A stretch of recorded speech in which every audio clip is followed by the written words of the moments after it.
Hello friends, Kumar classes में आपका स्वागत है। आज हम क्लास 9th के चैप्टर 1 फ्रांसीसी क्रांति के बारे में कुछ महत्वपूर्ण तथ्यों को सामने रखेंगे। पहला चैप्टर है फ्रांसीसी क्रांति। सन 1789 ईस्वी में फ्रांसीसी क्रांति की शुरुआत हुई थी और यह जो क्रांति है मध्यम वर्गों के द्वारा शुरू की गई घटनाएं हैं, जो इन लोगों ने उच्च वर्ग के लोगों को पूरी तरह से झकझोर दिया था। हम जानेंगे कि मध्यम वर्ग के लोग किसे कहते। ये लोग 18वीं सदी में एक नए सामाजिक समूह का उदय हुआ जिसे मध्यम वर्ग कहा गया, जिससे फैलते समुद्र पारीय व्यापार और ऊनी रेशमी वस्त्रों के उत्पादन के बल पर बहुत सारी संपत्ति अर्जित की थी। ये ऊनी और रेशमी कपड़ों का या तो निर्यात करते थे या समाज के समृद्ध लोग उसे खरीद लेते थे। तीसरे स्टेट में इन सौदागरों एवं निर्माताओं के अलावा प्रशासनिक सेवा में वकील जैसे पेशेवर लोग भी शामिल थे। ये सभी पढ़े लिखे थे और इनका मानना था कि समाज के किसी भी समूह के पास उसका जन्म से विशेष अधिकार नहीं होना चाहिए। इनका कहना था कि किसी भी व्यक्ति की सामाजिक हैसियत का आधार उसकी योग्यता से होनी चाहिए, न कि जन्म से होनी चाहिए। तो ऐसे लोग जिनके पास शिक्षा थी, जिनके पास नई सोच थी, लेकिन ये रोजमर्रा जिंदगी में अपने कार्य करते थे, उनको मध्यम वर्ग कहा जाता है। आगे बढ़े, लोगों के राजशाही के क्रूर शासन के खिलाफ विद्रोह किया। लोगों ने राजशाही के क्रूर शासन के खिलाफ विद्रोह किया। इस क्रांति ने स्वतंत्रता, बंधुत्व और समानता के विचारों को सामने रखा। यहाँ पर देखेंगे कि जो लुई 16वां है के शासनकाल में बहुत सारी जो है घटनाएं सामने होकर आई हैं। जैसे लुई 16वां, ये उसी समय की बात है। क्रांति की शुरुआत जो है हुई है 14 जुलाई 1789 ईस्वी को बास्तिल के किले से शुरुआत हुई है। बास्तिल के किले के सभी लोग नफरत करते थे, क्योंकि बास्तिल का किला सम्राट की निरंकुश शक्तियों का प्रतीक था, क्योंकि यहाँ पर काफ़ी मात्रा में अस्त्र शस्त्र रखे हुए थे और इसके जो सम्राट की जो निरंकुशता थी वो इस बास्तिल के किले से सामने आती है। ये देखिए बास्तिल का किला है, यहाँ पर ये बास्तिल का किला है और यहाँ पर देखिए किस प्रकार लोगों ने फ्रांसीसी क्रांति में भागीदारी लेते हुए 14 जुलाई 1789 ईस्वी को क्रुद्ध भीड़ ने बास्तिल के किले को तोड़ दिया और राजनीतिक कैदियों को रिहा करवा लिया।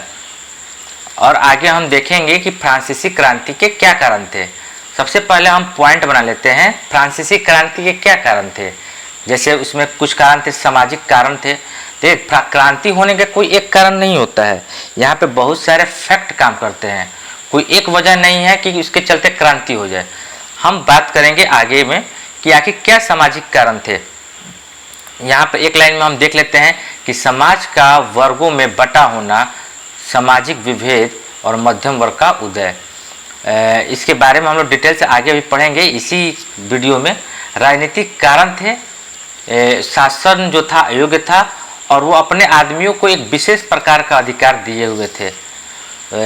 यहाँ पे क्रांति का तत्कालीन जो क्षणिक जो कारण था वह यह था कि लुई 16वां एक नए कर लगाने का प्रयास कर रहा था, जो वहाँ पर ये लोगों को नागवार गुजरा और इसी के चलते उन्होंने यह क्रांति छेड़ दी।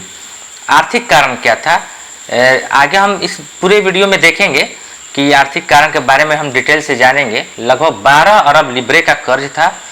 राजकोष जो है लगभग खाली हो चुका था। जीविका संकट यानी खाने पीने का, यानी जो कम से कम जो संसाधन था उसका भी काफ़ी सारी संकट खड़ी हो गई थी। कर व्यवस्था बहुत तरह से घटिया था। यहाँ पर हम कुछ नए शब्द के बारे में देख लेते हैं। लिब्रे किसे कहते हैं, ये बहुत महत्वपूर्ण प्रश्न है। फ्रांस की मुद्रा जिसे 1794 में समाप्त कर दिया गया था, तो लिब्रे जो है फ्रांस की मुद्रा है। स्टेट क्रांति पूर्व फ्रांसीसी समाज में सत्ता और सामाजिक हैसियत को अभिव्यक्त करने वाली श्रेणी थी। स्टेट का मतलब first state, second state, third state. ये लोगों को उसकी संपन्नता के अनुसार स्टेट में बांटा जाया गया है। आगे हम इसको देखेंगे। पादरी वर्ग, ये पादरी वर्ग जो है चर्च के विशेष कार्यों को करने वाले व्यक्तियों का समूह था। दायित्व किसे कहते हैं? चर्च द्वारा वसूल किए जाने वाला यह कर था। यह कर कृषि के उपज के 10वें हिस्से के बराबर होता था। और टाइल जो जैसे लग रहा है सीधे राज्य को अदा किए जाने वाला कर था। फ्रांस की क्रांति में सुधारकों और विचारों का भी बहुत बड़ा हाथ था। उन्होंने अपने विचारों से लोगों को बहुत ज़्यादा ही प्रभावित किया। उसमें से कुछ लोग जो हैं रूसो, मिराबियो, आबे सिया। आगे बढ़े। फ्रांसीसी क्रांति के सामाजिक कारण। 18वीं शताब्दी के दौरान फ्रांसीसी समाज 3 वर्गों में विभाजित थी, जैसा कि हम पहले ही बता चुके थे कि स्टेट के रूप में बांटा हुआ था। यहाँ पर अगर देखा जाए तो प्रथम स्टेट में पादरी वर्ग आते थे, द्वितीय स्टेट में कुलीन वर्ग, सम्राट लोग, संपन्न लोग आते थे, और तीसरे स्टेट में इसी में आते थे मध्यम वर्ग के लोग भी आते थे। ये लोग बड़े व्यापारी थे, वकील थे, कर्मचारी थे, किसान और कारीगर भी इसी श्रेणी में आते थे। छोटे किसान, भूमिहीन किसान जिनके पास भूमि नहीं थी, मजदूर, नौकर इसी थर्ड स्टेट में आते थे। तो यहाँ पर हम देखते हैं कि मध्यम वर्ग के लोग भी लगभग इसी श्रेणी में आते हैं। मध्यम वर्ग के लोग भी इसी श्रेणी में आते हैं। आगे बढ़ें तो प्रथम स्टेट जो है इसमें क्या क्या होता है, एक बार हम फिर से बात कर ले कि प्रथम स्टेट में क्या क्या आता है। प्रथम स्टेट जिनमें चर्च के पादरी आते हैं। द्वितीय स्टेट जिनमें फ्रांसीसी समाज के कुलीन वर्ग आता है।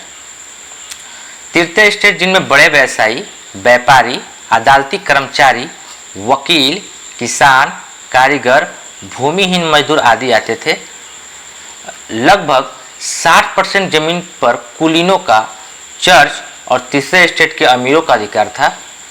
दायित्व किसे कहते हैं? दायित्व एक भाषा है, दायित्व एक शब्दावली है जो तृतीय स्टेट के चर्च द्वारा वसूला जाने वाला कर था, जबकि टाइल तृतीय एक स्टेट से सरकार द्वारा वसूले जाने वाला टैक्स था। तो नाम में बहुत थोड़ा सा अंतर है, तो आप इसे देख लीजिएगा।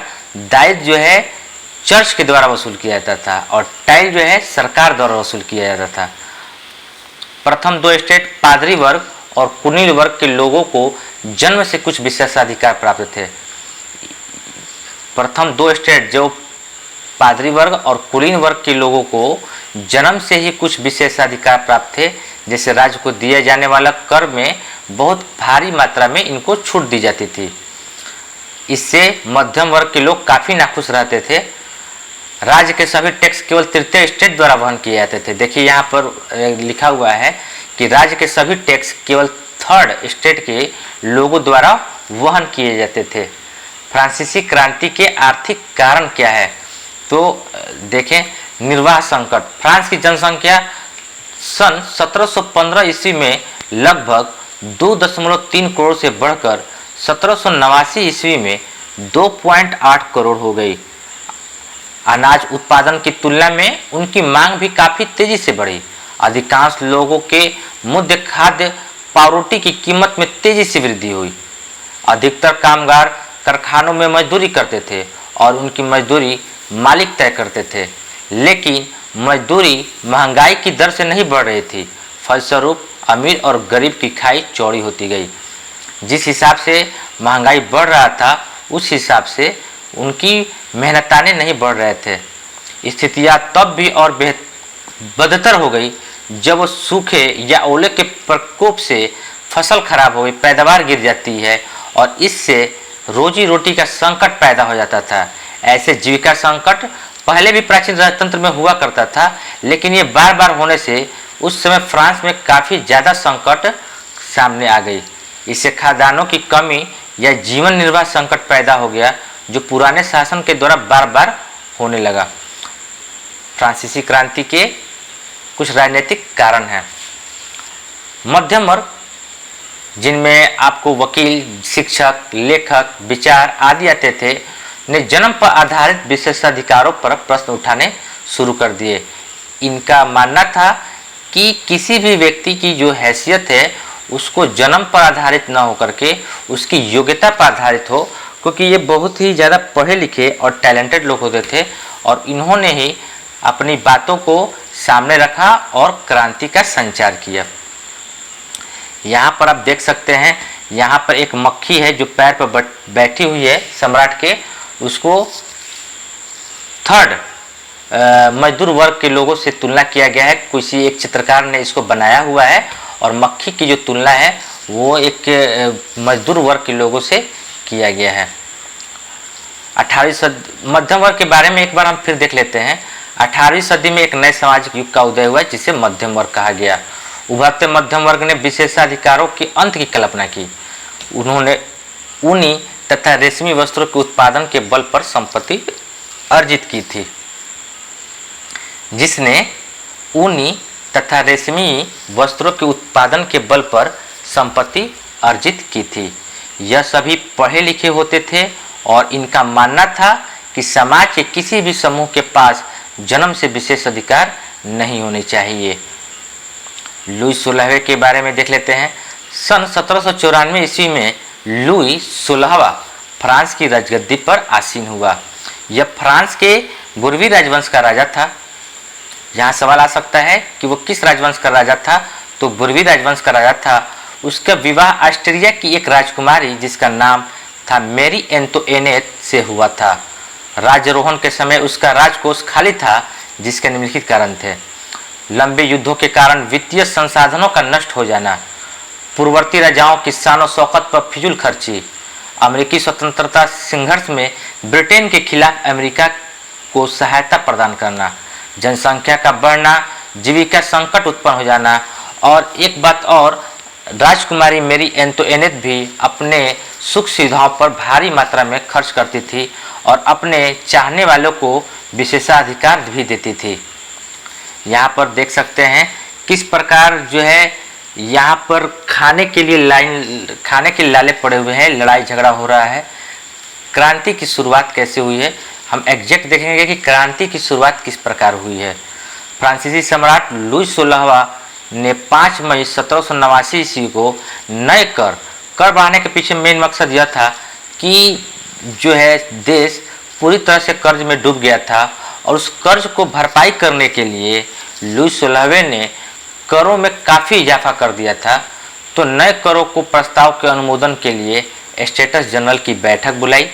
किसानों, औरतों और कारीगरों का सभा में प्रवेश वर्जित था।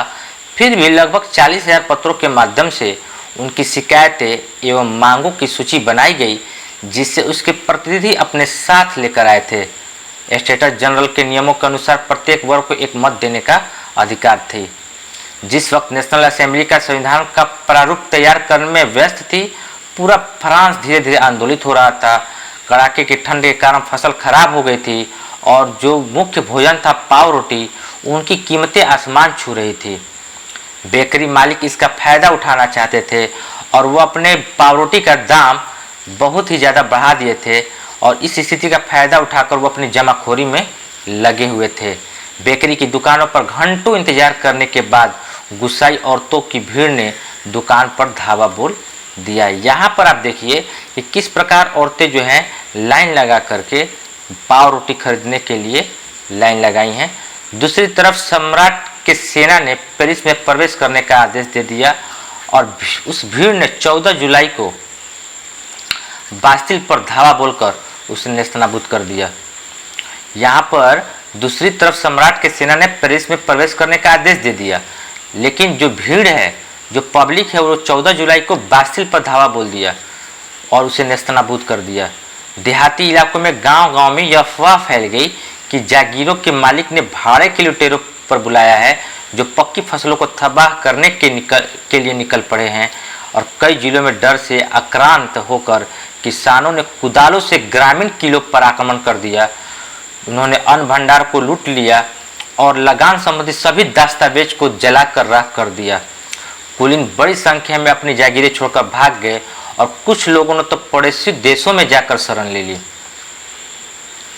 फ्रांस का संवैधानिक राजतंत्र। 20 जून 1789 ईस्वी को वे लोग वर्साय के एक टेनिस कोर्ट में एकत्रित हुए और अपने आप को नेशनल असेंबली घोषित कर दिया। अपनी विद्रोही प्रजा की शक्तियों का अनुमान करके लुईस 16वें ने नेशनल असेंबली को मान्यता दे दी। यहाँ पर देखेंगे कि लुईस 16वें ने अपने पब्लिक का उग्र रूप देख करके उन्होंने नेशनल असेंबली को मान्यता दे दी और उन्होंने ये मान लिया कि हम इस पब्लिक के आगे हम जीत नहीं सकते हैं। 4 अगस्त 1789 ईस्वी की रात को असेंबली ने करों, कर्तव्य और बंधनों वाली सामंती व्यवस्था के उन्मूलन का आदेश पारित कर दिया। यानी यहाँ पर पब्लिक की विजय हुई क्योंकि लुईस 16 ने अपनी हार मानी और नेशनल असेंबली को मान्यता दे दिया। 1791 में फ्रांस में संवैधानिक राजतंत्र, यहाँ देखने वाले यहाँ पर संवैधानिक भी है और राजतंत्र भी है, यानी एक संविधान बनाया गया लेकिन राजतंत्र था। आगे बढ़े, नेशनल असेंबली का उद्देश्य क्या था? आखिर नेशनल असेंबली जो लोगों के द्वारा बनाई गई थी, आखिर इसका उद्देश्य क्या था? इसका मुख्य उद्देश्य था सम्राट की शक्तियों को सीमित करना। व्यक्ति के हाथ में केंद्रीकृत होने के बजाय अब इन शक्तियों को अलग अलग संस्थाओं में बांटा जाएगा, जैसे विधायिका, कार्यपालिका एवं न्यायपालिका। सन 1791 के संविधान ने कानून बनाने का अधिकार नेशनल असेंबली को दिया गया। इस नए संविधान के अनुसार मतदान का अधिकार केवल सक्रिय नागरिकों को मिला। सक्रिय नागरिकों को अगर हम समझे तो इसमें सभी नागरिक नहीं आते हैं। वैसे पुरुष थे जिनकी उम्र 25 वर्ष से अधिक थी, जो कम से कम 3 दिन की मजदूरी के बराबर कर चुकाते थे। महिलाओं एवं अन्य पुरुषों को निष्क्रिय नागरिक कहा जाता था। इनको वोट देने का अधिकार नहीं था। राजा की शक्तियों को विधायिका, कार्यपालिका और न्यायपालिका में विभाजित एवं हस्तांतरित कर दिया गया था। आपको हम बताते चले कि सबसे पहले महिलाओं को जो वोट देने का अधिकार प्राप्त किया था, वो सर्वप्रथम न्यूजीलैंड ने महिलाओं को वोट देने का अधिकार दिया था। राजनीतिक कुछ प्रतीक देख लेते हैं। राजनीतिक प्रतीक क्या थे? क्योंकि ये युद्ध में इस प्रकार के या कोई चित्रकार इस प्रकार के प्रतीकों का इस्तेमाल अपने चित्र में करते थे। 18वीं सदी में ज़्यादातर स्त्री पुरुष पढ़े लिखे नहीं थे, इसलिए महत्वपूर्ण विचारों का प्रसार करने के लिए छपे हुए शब्दों के बजाय अक्सर आकृतियों और प्रतीकों का प्रयोग किया जाता था। यहाँ देखते हैं कुछ प्रतीक जो है हम आपके सामने रखे हैं। टूटी हुई जंजीर, दासों को बांधने के लिए जंजीरों का प्रयोग किया जाता था और टूटी हुई हथकड़ी उनकी आज़ादी का प्रतीक है। यहाँ पर देख सकते हैं कि किस प्रकार ये टूटी हुई जंजीर है। छड़ों का गट्ठर, अकेली छड़ को आसानी से तोड़ा जा सकता है पर पूरे गट्ठर को नहीं तोड़ा जा सकता है। यानी इस चित्र के माध्यम से हमें यह बताने की कोशिश किया जा रहा है ये कि एकता में बल है और यह जो छड़ों का गट्ठर, अकेली छड़ को आसानी से तोड़ा जा सकता है पर पूरे गट्ठर को नहीं। एकता में ही बल है, इस बात का यह प्रतीक था। लोगों को एकजुट करने का यह सबसे बेहतर प्रतीक था। त्रिभुज के अंदर रोशनी बिखेरती आँख, शरदरसी आँख ज्ञान का प्रतीक है। सूरज की किरणें अज्ञान रूपी अंधेरे को मिटा देती है, इस बात का ये प्रतीक है। ये है राजदंड, राजदंड शाही सत्ता का प्रतीक है। अपनी मुंह पूंछ में लिए सांप, समानता का प्रतीक। अंगूठी का कोई और छोर नहीं होता है। ये देखिए, इस प्रतीक में यह दर्शाने की कोशिश किया जा रहा है कि सभी लोग समानता और एकजुटता से रहें। आतंक राज, सन 1793 से लेकर 1794 तक के काल को आतंक का युग कहा जाता है। इस समय रोबिस्पेयर ने नियंत्रण एवं दंड की सख्त नीति अपनाई। इस नीति के तहत गणतंत्र के जो भी शत्रु थे, जैसे कुलीन एवं पादरी और अन्य राजनीतिक दल, यहाँ हम देखेंगे कि नेशनल असेंबली के द्वारा बनाए गए जो सरकार है उसके जो रोबिस्पेयर हैं वो उनको कुलीन एवं पादरी वर्ग के लोगों से चिढ़ थी। तो इस तरह इस नीति के तहत गणतंत्र के जो भी शत्रु थे, जैसे कुलीन एवं पादरी एवं राजनीतिक दल के सदस्य जो उनके काम से सहमत नहीं हैं, उस सभी को गिरफ्तार कर लिया जाएगा और जेल में डाल दिया जाएगा। तो ये भी बात अच्छा नहीं है कि किसी को अपनी ज़्यादती दुश्मनी निकाली जाए। सरकार जब होती है तो सबके लिए समान होती है, चाहे वो बड़ा हो या छोटा हो। एक क्रांतिकारी न्यायालय द्वारा उन पर मुकदमा चलाया जाएगा और यदि वो दोषी पाए जाते हैं तो गिलोटिन पर चढ़ा दिया जाएगा। ये गिलोटिन क्या है ये भी जानना बहुत ज़रूरी है। गिलोटिन पर चढ़ाकर उनका सिर कलम कर दिया जाएगा। किसानों को अपना अनाज शहरों में ले जाकर सरकार द्वारा तय की गई कीमतों पर बेचने के लिए बाध्य किया गया।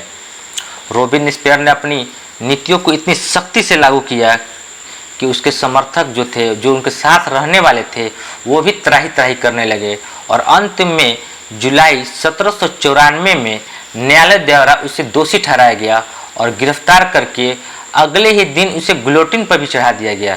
गिलोटिन क्या था इसका फिगर हम आपको दिखा देते हैं। यह एक प्रकार का मशीन था जिसमें दोषी लोगों को इस पर चढ़ा दिया जाता था और यह जो है ब्लेड सर को कलम कर देती थी।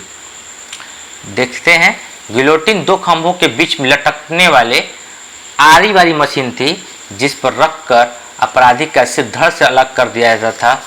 यह बहुत ही खूंखार मशीन है। इस मशीन का नाम इसके आविष्कारक डॉक्टर गिलोटिन के नाम पर पड़ा। आगे बढ़े, डायरेक्टरी शासित फ्रांस। रॉबिन्सपियर के पतन के बाद फ्रांस का शासन मध्यम वर्ग के संपन्न लोगों के पास आ गया।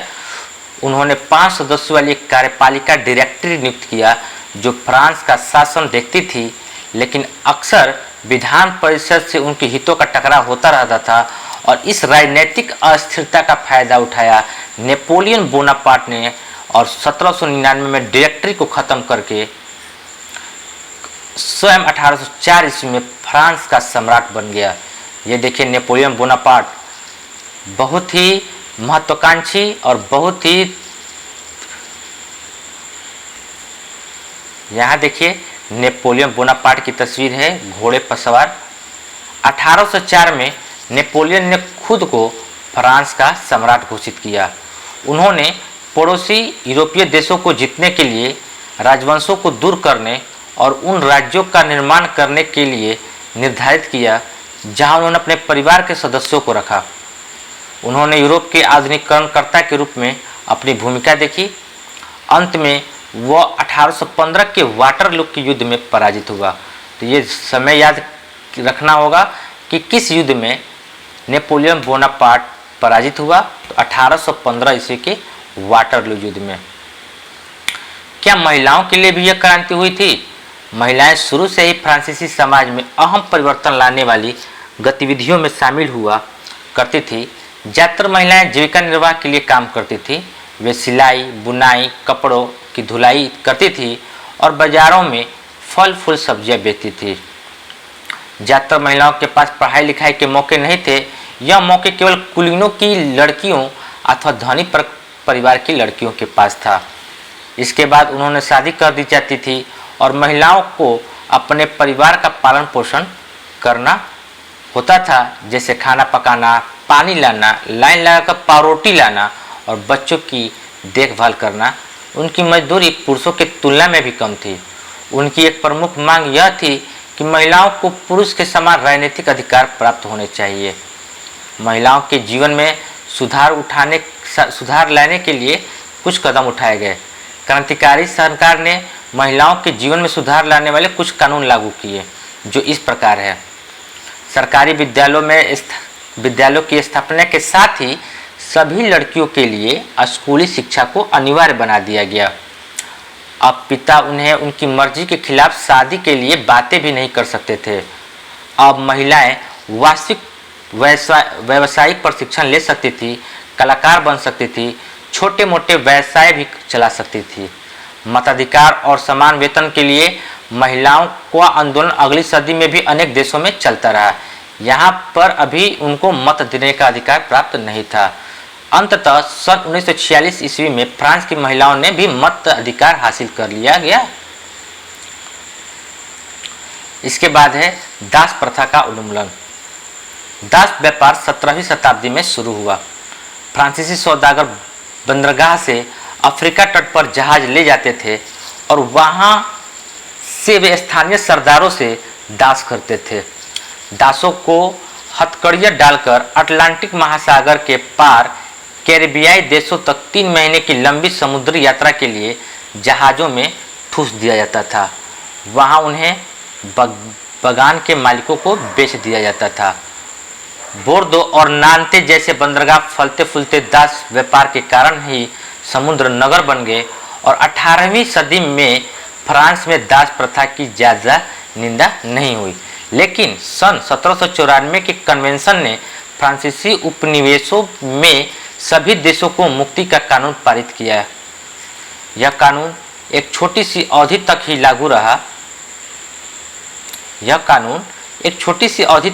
लागू रहा। 10 वर्ष बाद नेपोलियन ने दास प्रथा पुनः शुरू कर दी। फ्रांसीसी उपनिवेश से अंतिम रूप से दास प्रथा का उन्मूलन 1848 ईस्वी में कर दिया गया। क्रांति और रोजाना की जिंदगी। 1789 के बाद वर्षों में फ्रांस की पुरुषों और महिलाओं एवं बच्चों के जीवन में अनेक प्रकार के परिवर्तन आए।